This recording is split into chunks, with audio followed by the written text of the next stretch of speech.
A science story, huh? These NYU scientists, they... I felt right. But I was so And I just thought, well... I had figured it out It was that golden moment. because science was on my side.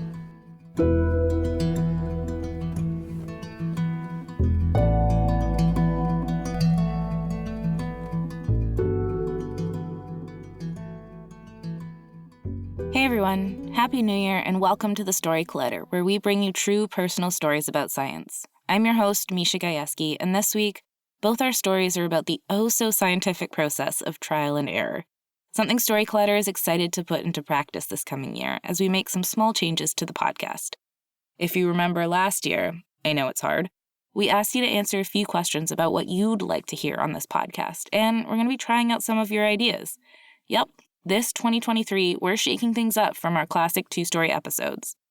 Over the coming weeks, you'll notice some new voices hosting the podcast, as well as some different kinds of episodes, including ones with follow-up interviews and a more in-depth look at the science behind the story. But don't worry, we will still have our classic two-story episodes and, of course, plenty of true personal stories about science. We can't wait to get started, and we can only hope to enjoy this scientific process a little bit more than our storytellers did this week. Our first story is from Francis Windram. It was recorded at the Aces and Eights Saloon Bar in London, England, in November 2022. The theme that night was the unexpected.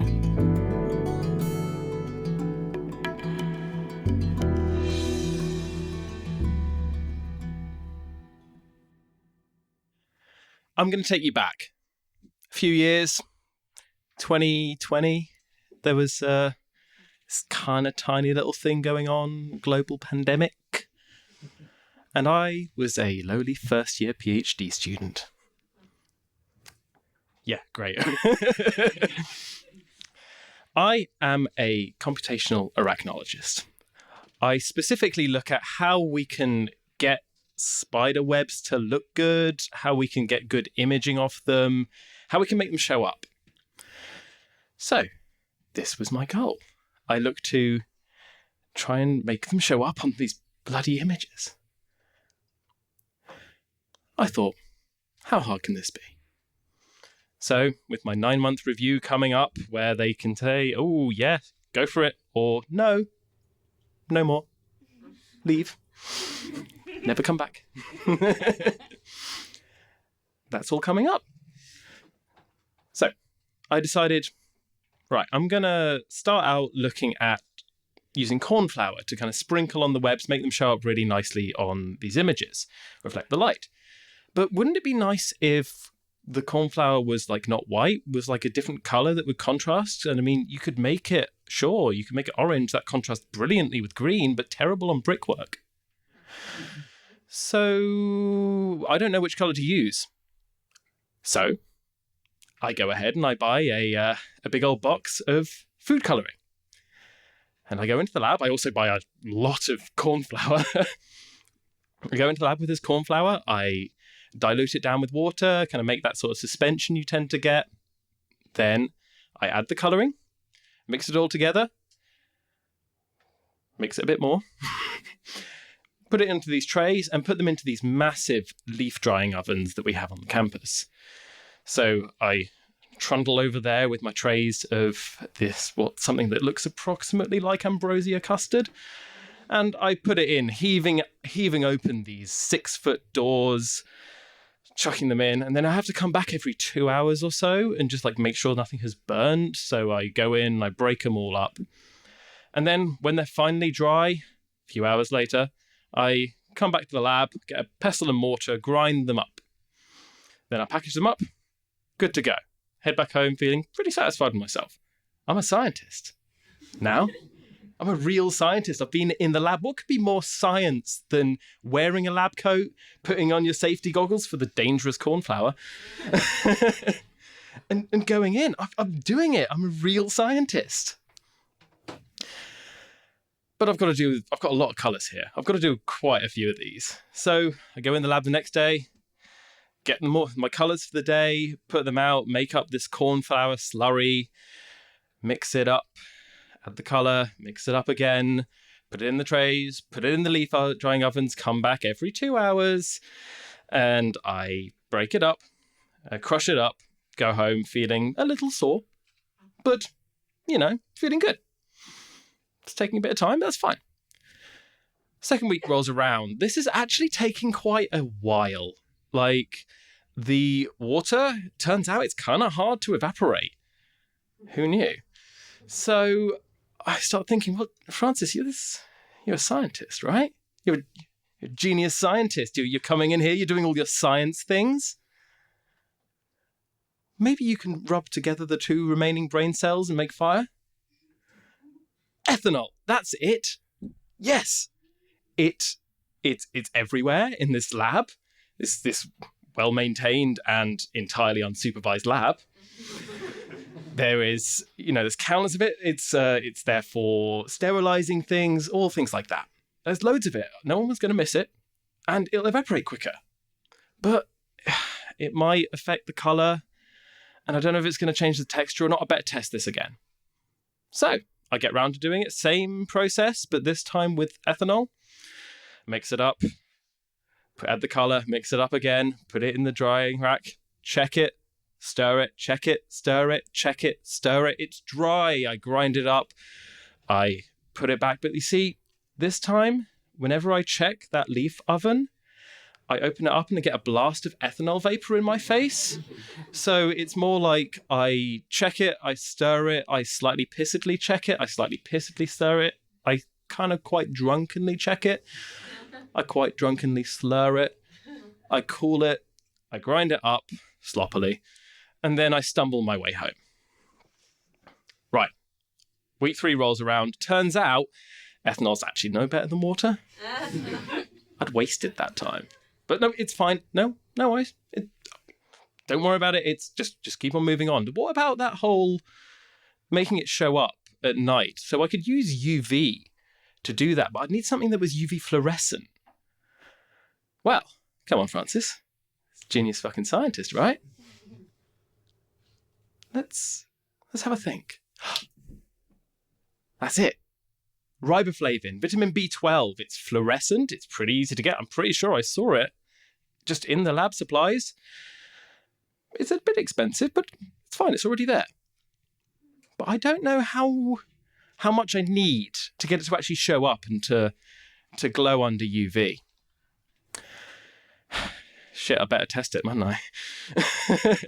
So, back in the lab, week 3, all my colours again. I've got the process down, but it still takes a lot of time.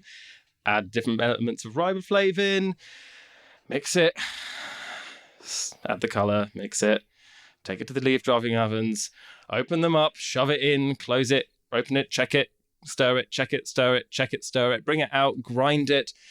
At this point, it's kind of starting to take the piss. 4th fucking week rolls round. But by the end of that 4th week, Friday, 8 p.m, I've done it. I'm there. Thank you. I'm so happy. I go outside, just check it with this UV torch and go, yep, that's glowing. Brilliant. You've done it. You've actually done it. You're an actual fucking scientist. I pack everything away and I saunter home. And I think, you know what, Francis, you've done a lot. You've done a lot here. You really, this is an existential dread moment. There's this whole pandemic going on. Everyone's stressed. You've done it. You know what you deserve? I think you deserve a takeaway. So I go and I get myself a lovely curry. And to go along with this lovely curry, I get myself a gin and tonic. Because what pairs better with a curry than a gin and tonic?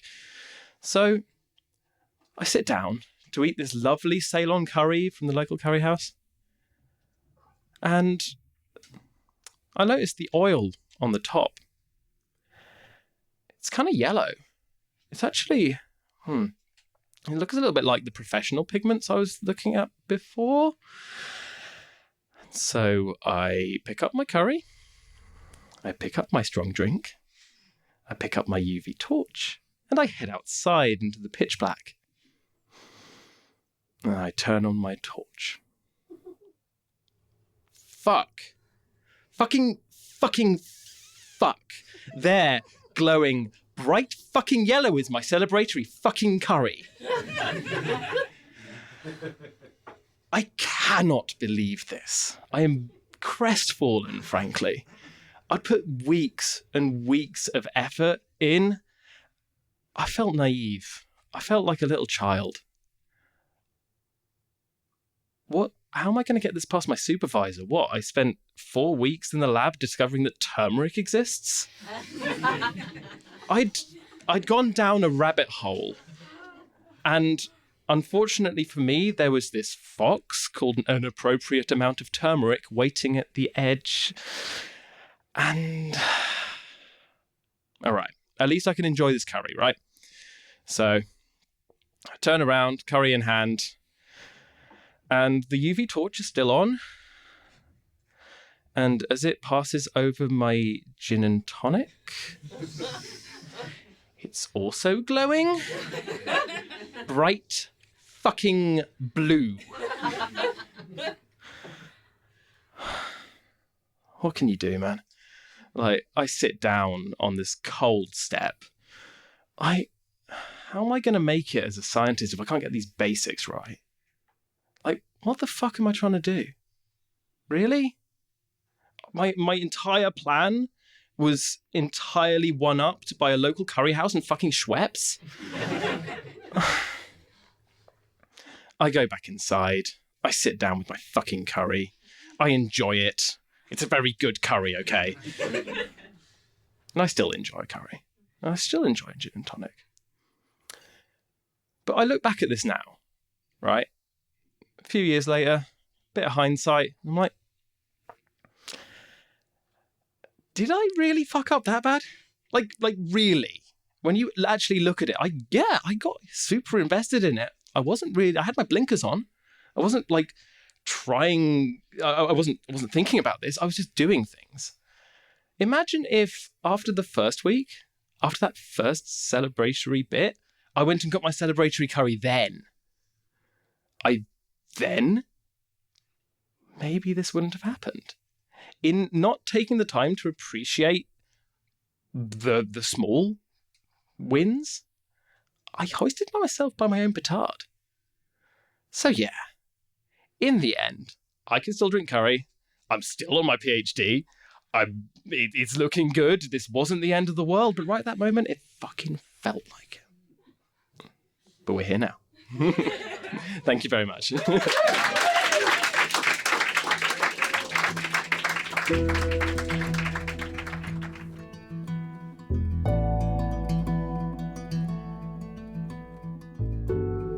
That was Francis Windram. Francis is a PhD student at Imperial College London working on computational approaches to extracting spiderweb traits. He is also a musician, poet, climber, and ex-chef, and generally spends his time being a little too enthusiastic about the minutia of life. Okay, before we continue with today's episode, a couple of reminders. After a nice holiday break, Story Clatter shows are coming back live and in person to our stages near you. We have shows coming up in Toronto, St. Louis, and New York this month. Go to storyclatter.org/shows for tickets and more information. And if you're looking for a New Year's resolution, I recommend learning how to tell a science story. If you'd like to learn more about how to do that, check out storyclatter.org/education. We offer private workshops, both online and in person for groups, and we offer public courses for individuals online as well. Our next public workshop is starting on January 16th. Find out more at storyclatter.org/education. You can always follow us on social media at Storyclatter. We're on Twitter, Facebook, Instagram, and TikTok. And finally, if you're a fan of this podcast, and if you, like us, believe in the power these stories have to reveal the humanity behind science, to change our understanding of how science happens and who it belongs to, please consider donating to the Storyclatter at storyclatter.org/donate. You can also sign up to support us on a monthly basis at patreon.com/thestoryclatter. Our Patreon supporters can receive an ad-free version of this podcast, as well as occasional bonus episodes and other gifts. We're so grateful to everyone who helps make our work possible. What's the best way to learn a new language? Immersion. But sometimes that's not in the cards. But you can still learn a language the second best way, and that's with Babbel. Now, I might only be 1 week into learning German with Babbel, but I'm so excited to start being able to speak German with my mom. With Babbel, you can learn everything you need to have real-world conversations, and all it takes is just 10 minutes a day. One study found that using Babbel for 15 hours is equivalent to a full semester at college, which is bonkers. But Babbel is conversation-based learning with science-backed cognitive tools like spaced repetition and interactive lessons created by real language teachers and voiced by real native speakers. So here's a special limited-time deal for our listeners. Right now, get up to 60% off your Babbel subscription, but only for our listeners at babbel.com/story. Get up to 60% off at babbel.com/story. Spelled BABBEL.com/story. Rules and restrictions may apply. All right. Our second story today is from Emily Williams. It was recorded at Smitty's Bar in Washington, D.C. in November 2022. The theme that night was letting go.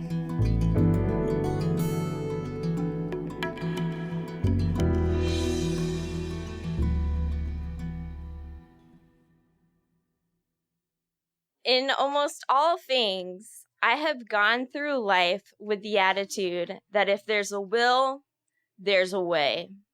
And that's how I was facing the second field season of my PhD.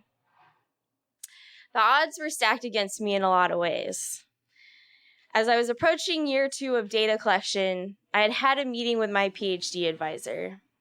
He tells me, "You got to get 10 recaps." I was thinking, this is pretty ambitious, but I wasn't going to tell him that. What I mean by recaps is that I have to recapture the same bird that I captured the year before. And what capture means is exactly that. I put up big nets in areas that I think my study species, the American robin, a small migratory songbird that a lot of people associate with as the first sign of spring, is likely to fly through. If a robin flies into one of my nets, I safely extract it out and I take a bunch of measurements. But then I do the most important part. I put a GPS tracker on it. The thing about these GPS tags, though, is that the data gets stored on the tag itself. So the tag doesn't remotely transmit to some computer far away. It means that I have to capture that bird, take the tag off, take the tag home, plug it into my computer, much like a USB, and download the data. So every single tag matters. The reason why I'm putting GPS tags on robins is because the main question of my PhD is that I want to study their migration patterns. So when and if they migrate, how far do they go, where do they go, and what influences those decisions? One would think we know the answers to this already, especially given how common the robin is. But the fact of the matter is, we don't. And answers to those questions are critical for understanding how birds like robins and other animals will cope with environmental change like a warming climate. So it's early spring, I'm in the first week of my field season, and I've got my sights set on a particular robin that I put one of these GPS tags on. I'm in the front yard of the house in which I captured this bird last year, and I don't see him. Damn. Did he survive? Did he come back? I go up and down the street several times, and I finally spot him. And I see him on the ground looking for worms in between 2 houses that I don't have permission for. Shit. So I kind of look around, and then I see somebody in the backyard that looks like they're gardening. This must be one of the homeowners. I cold walk up to the guy, and I give him my spiel. "Hi, I'm Emily Williams. I'm a PhD student studying American robins. Can I come into your yard at 4 a.m. to catch a bird?" Let me just say, bless all the people who graciously let me work in their yards, because I realize how ridiculous that sounds. Guy at the house on the left is a yes, so now I gotta get permission from the house on the right. I eventually catch up with the homeowner in a subsequent visit to the neighborhood, and she's a little more skeptical. You're doing what to the birds? How is this helping them? After a more lengthy conversation about my research and why it matters, finally get the green light. Bomb. All right, time to catch our guy. On the fateful morning, my field tech can arrive on the scene at 4, and we get set up. We set up this verifiable booby trap of nets in the backyard, in the side yards, in the front yard, and then my tech and I go find an inconspicuous spot to hide where we can get good eyes of our nets, but also we can look for our bird. It's still pretty low light conditions, but I'm pretty sure I see him up high in a tree. The reason why we start at such ungodly hours is the fact that robins are awake at this time. You know that bird that goes, cheerio, cheerily, cheerio, outside your window at 4 a.m? That's that. So they're awake, but they're usually hanging out high, and the goal is that we set up these nets when robins can't see very well, and that by the time they're starting to fly lower, they'll get caught in the nets. But if robins see a net, it's game over. The thing that I haven't mentioned that makes catching robins a formidable task is they are smart. They are ridiculously smart. So smart that they recognize human faces. And they remember. So you know that saying, fool me once, shame on you. Fool me twice, shame on me. Robins came up with that.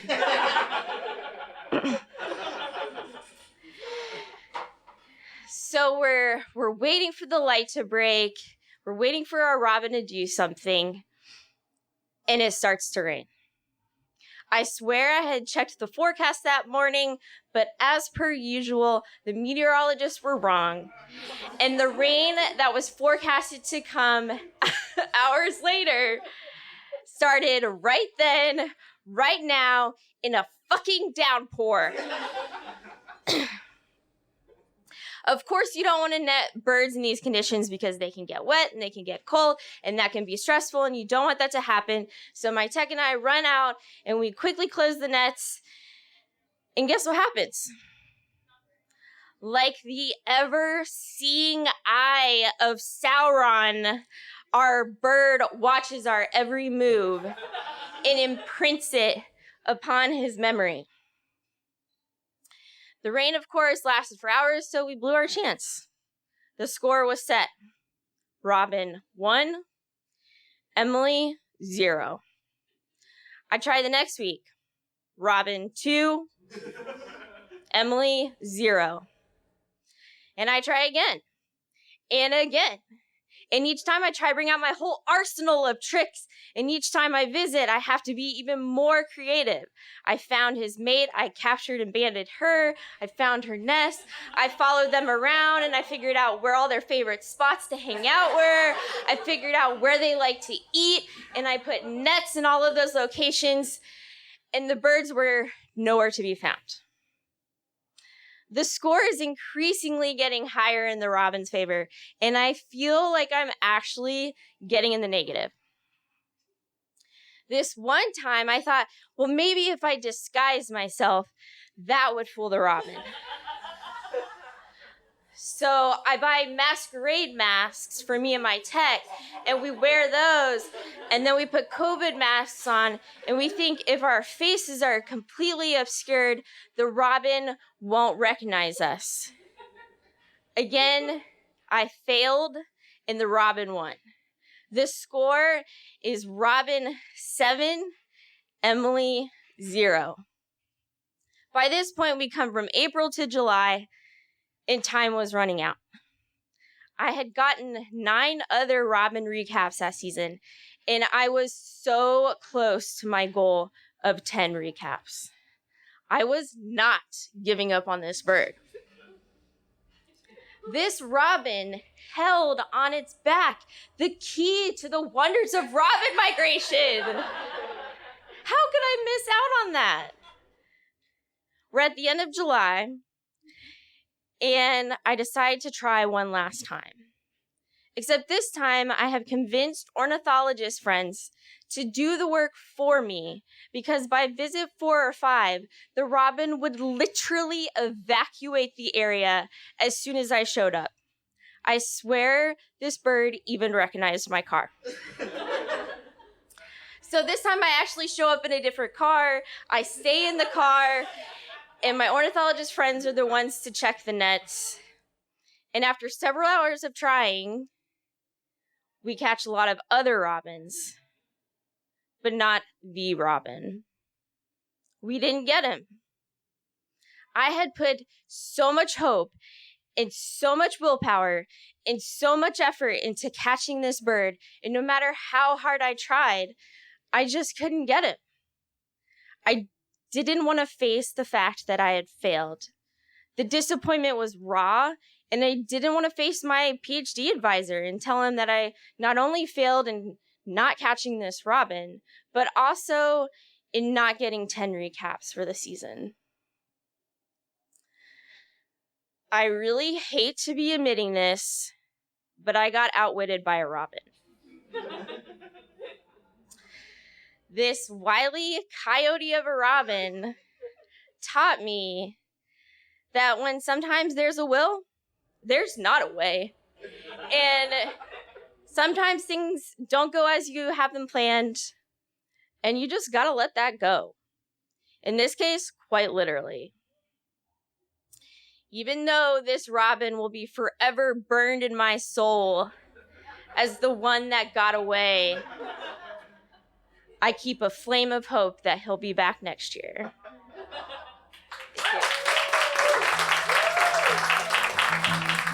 Thank you.